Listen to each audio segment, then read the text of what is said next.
निश्चय एकेडमी पर आप सभी का स्वागत है। आज हम बात करेंगे 24 जुलाई 2020 के डेली करंट अफेयर्स क्विज की। देखते हैं हमारा पहला क्वेश्चन। महात्मा ज्योतिबा राव फुले, इनको महात्मा की उपाधि दी गई थी किसके द्वारा? धोंदो केशव कर्वे के द्वारा, महादेव गोविंद रानाडे के द्वारा, ईश्वर चंद्र विद्यासागर के द्वारा, विठल राव कृष्ण जी बांडेकर के द्वारा। महात्मा ज्योतिबा राव फुले, इनके बारे में आप जानते होंगे। दलित वर्ग के उत्थान के लिए प्रयास करने वाले प्रथम व्यक्ति इनको भारत में माना जाता है, महात्मा ज्योतिबा राव फुले को। देखते हैं तो ये चर्चा में क्यों है। हाल ही में महाराष्ट्र सरकार द्वारा महात्मा ज्योतिबा राव फुले ऋण माफी योजना, किसानों के ऋण माफ करने के लिए जो इस योजना को लाया गया है, इसके तहत पात्र किसानों के 83% किसानों का ऋण माफ कर दिया गया है। जो राशि लगभग इतनी है, हमारे काम की नहीं है। हमारे काम का बस ये है कि महात्मा ज्योतिबा राव फुले ऋण माफी योजना कौन चला रही है? महाराष्ट्र सरकार चला रही है। और दूसरा ये महात्मा ज्योतिबा राव फुले, इनसे संबंधित ये कौन थे? हिस्ट्री में आपने इनके बारे में पढ़ा होगा। ठीक, तो इन पे क्वेश्चन बन सकता है।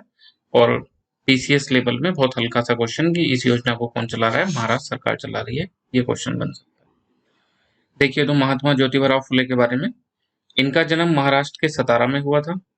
इन्हें महात्मा की उपाधि महाराष्ट्र के ही अन्य सामाजिक कार्यकर्ता विठल राव कृष्ण जी बांडेकर, इन्होंने महात्मा की उपाधि दी थी इनको।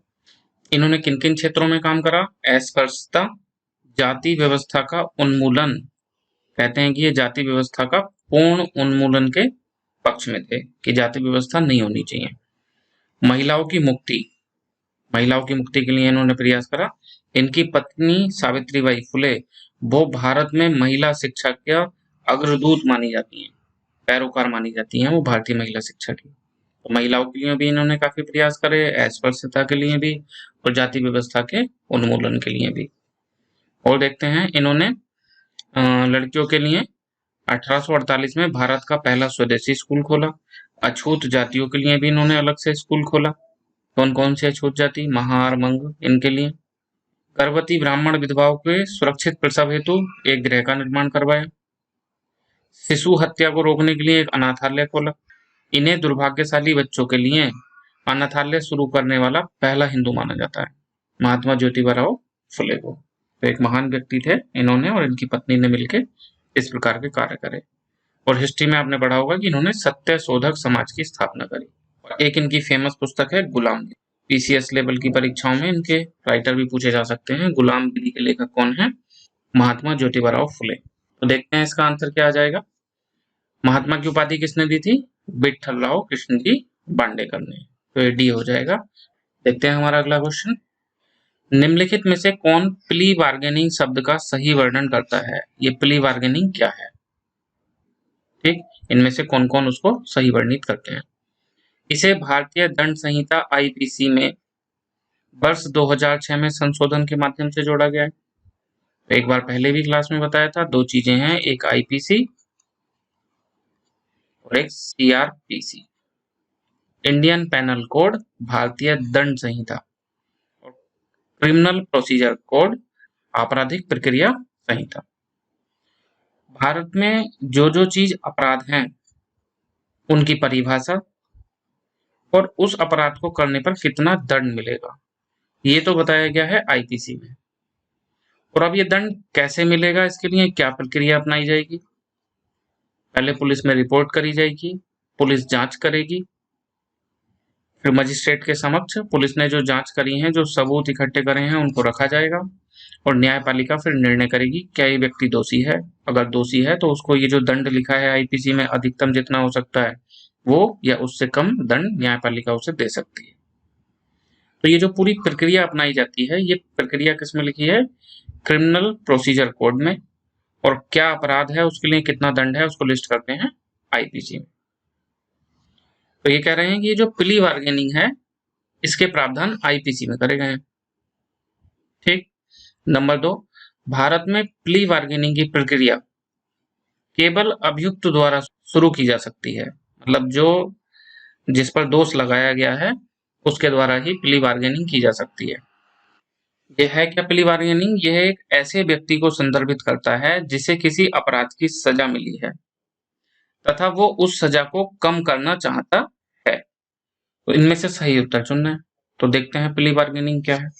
प्ली बार्गेनिंग के अंतर्गत आपराधिक मामले में आरोपित व्यक्ति जिस पे आरोप लगाया गया है, अभियोजन पक्ष से जिसने आरोप लगाया है, और जिस पर आरोप लगाया गया है वो आरोपित व्यक्ति जिसने लगाया अभियोजन पक्ष से सजा कम करने के लिए समझौता करता है। मतलब ये मिलके आपस में, इसको मान लो 7 वर्ष की सजा होनी है तो ये दोनों आपस में कोई समझौता कर सकते हैं जिससे 7 वर्ष नहीं 4 वर्ष की सजा हो। कुछ मुआवजा इन्हें दिया जा सकता है, इनमें आपस में समझौता।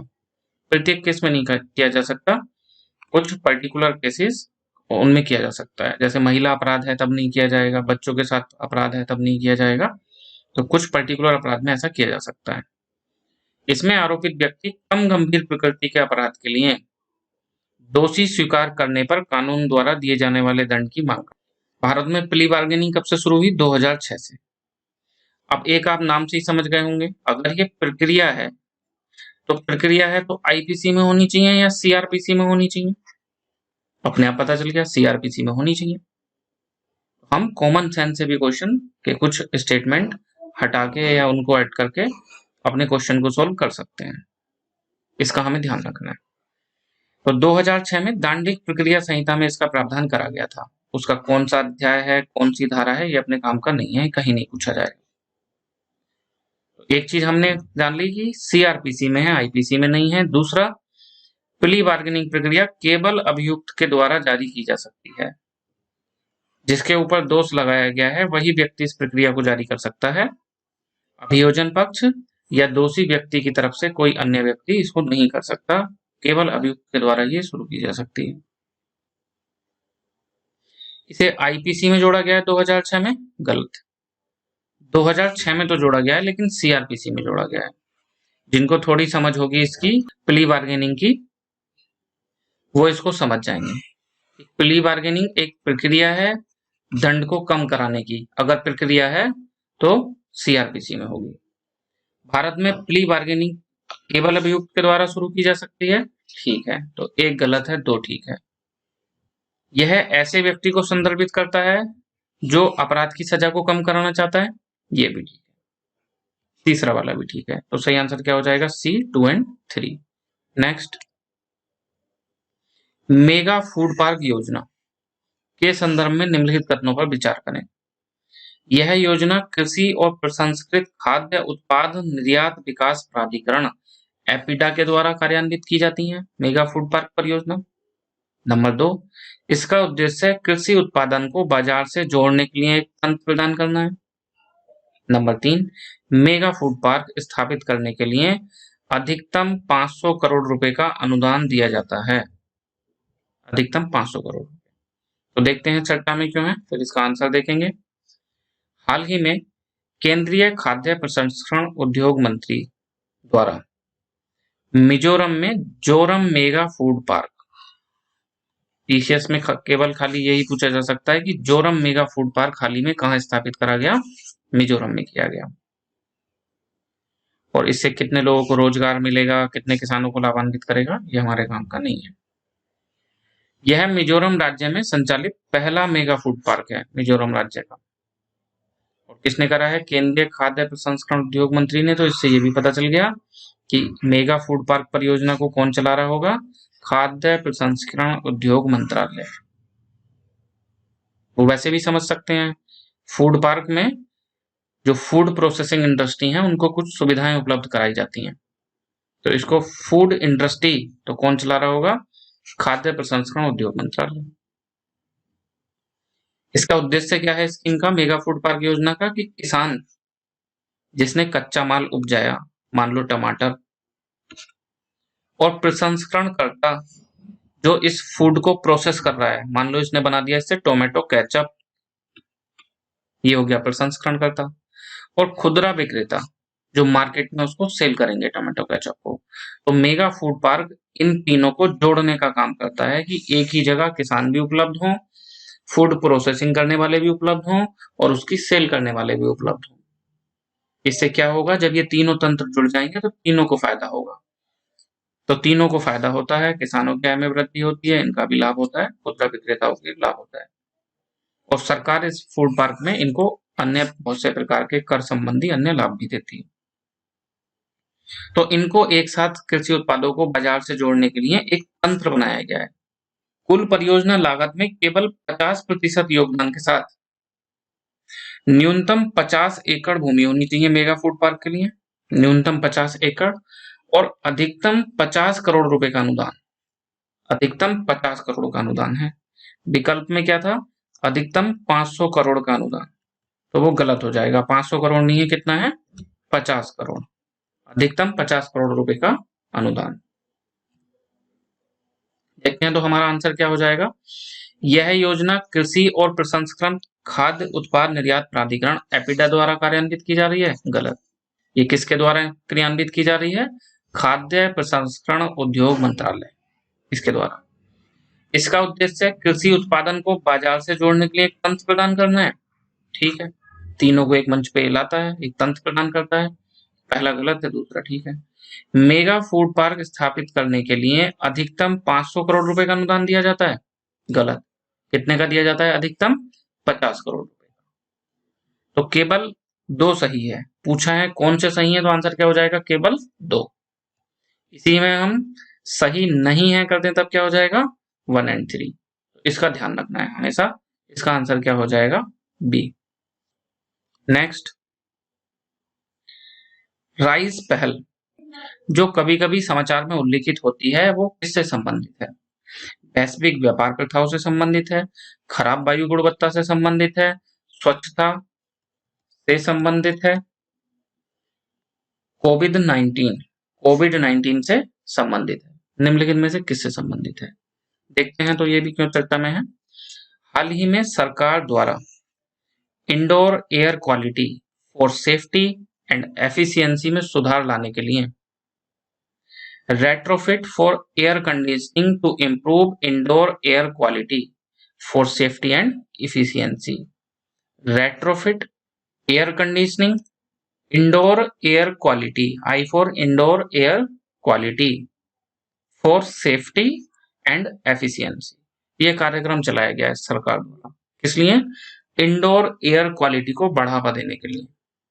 कुछ घर ऑफिस इस प्रकार से बनाए जा रहे हैं कि उनमें जो अंदर की हवा है वो एयर क्वालिटी वेंटिलेशन ठीक न होने के कारण खराब हो जाती है, जिसका लोगों के स्वास्थ्य पर खराब प्रभाव पड़ता है। तो इंडोर एयर क्वालिटी को बढ़ाने के लिए ये कार्यक्रम शुरू किया गया है। किसने करा है, energy efficiency services limited, Bharat की तरफ से एनर्जी एफिशिएंसी सर्विसेज लिमिटेड, और अमेरिका की तरफ से US agency for international development, USAID. इन दोनों ने मिलकर एक कार्यक्रम बनाया है, मैत्री कार्यक्रम। उस मैत्री कार्यक्रम के तहत इस पहल को शुरू किया गया है। तो रेस पहल किसने शुरू की है, सरकार ने। किसके साथ मिलके, अमेरिका के साथ मिलके। भारत की तरफ से इसमें जुड़ा हुआ है एनर्जी एफिशिएंसी सर्विसेज लिमिटेड, और अमेरिका की तरफ से जुड़ा हुआ है US agency for international development. इसका उद्देश्य क्या है, इंडोर एयर क्वालिटी को बढ़ावा देना, जिससे मनुष्य के स्वास्थ्य पर खराब हवा का विपरीत प्रभाव ना पड़े। इसमें मैत्री पहल के बारे में देखते हैं। मैत्री पहल क्या है, market integration and transformation programme for energy efficiency, ऊर्जा दक्षता के लिए बाजार एकीकरण तथा सुधार कार्यक्रम। भारत और अमेरिका मिलकर इसको चला रहे हैं, मैत्री। भारत की तरफ और अमेरिका की तरफ से कौन कौन एजेंसियां शामिल हैं वो अभी हमने इसमें देख लिया। इनकी एक द्विपक्षीय साझेदारी है मैत्री। इस मैत्री के तहत अभी इन्होंने रेस पहल को चलाया है इंडोर एयर क्वालिटी को बढ़ाने के लिए। तो सही आंसर क्या हो जाएगा इसका, ये रेस पहल चर्चा में है किस लिए, खराब वायु गुणवत्ता के लिए। खराब वायु गुणवत्ता में सुधार लाने के लिए ये हमेशा चर्चा में रहती है। तो इसका संबंध किससे है, खराब वायु गुणवत्ता से। हमारा आंसर क्या हो जाएगा, बी। नेक्स्ट, बाथिनोमस रक्सासा, बाथिनोमस रक्सासा को भी कहा जाता है, क्या कहा जाता है, बाथिनोमस रक्सासा को समुद्र के वर्षावन भी कहा जाता है, या समुद्र का कॉकरोच भी कहा जाता है, या बफेल हेड्स भी कहा जाता है, या समुद्री अखरोट भी कहा जाता है। तो देखते हैं ये बाथिनोमस रक्सासा क्यों चर्चा में है। हाल ही में शोधकर्ताओं द्वारा हिंद महासागर में एक नई प्रजाति के जीव की खोज की गई है। कैसा जीव है ये?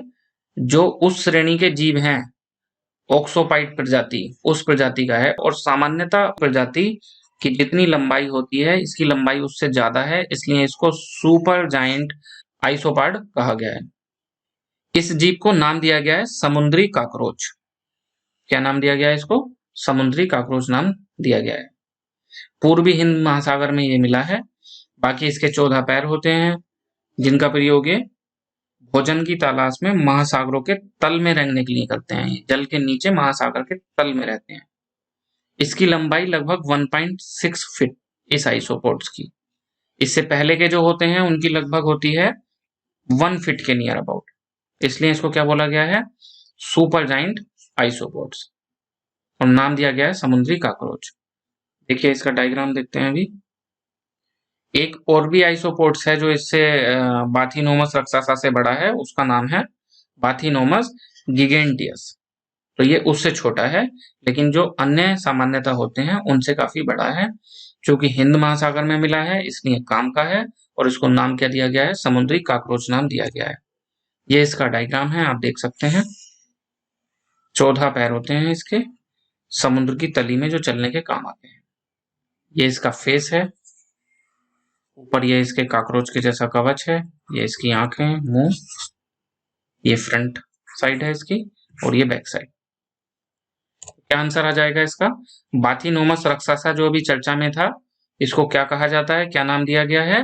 तो इस आइसोपोड्स को नाम दिया गया है समुद्र का काकरोच या समुद्री काकरोच। तो आंसर क्या हो जाएगा? बी। अगर एक क्विज आपको पसंद आती है तब आप इसे लाइक करें, अपने फ्रेंड्स के साथ इसे शेयर करें, निश्चय आईएएस अकेडमी को सब्सक्राइब करें। इस क्विज की पीडीएफ आपको डिस्क्रिप्शन सेक्शन से मिल जाएगी, उसे आप वहां से डाउनलोड कर सकते हैं। आज के लिए इतना ही, धन्यवाद।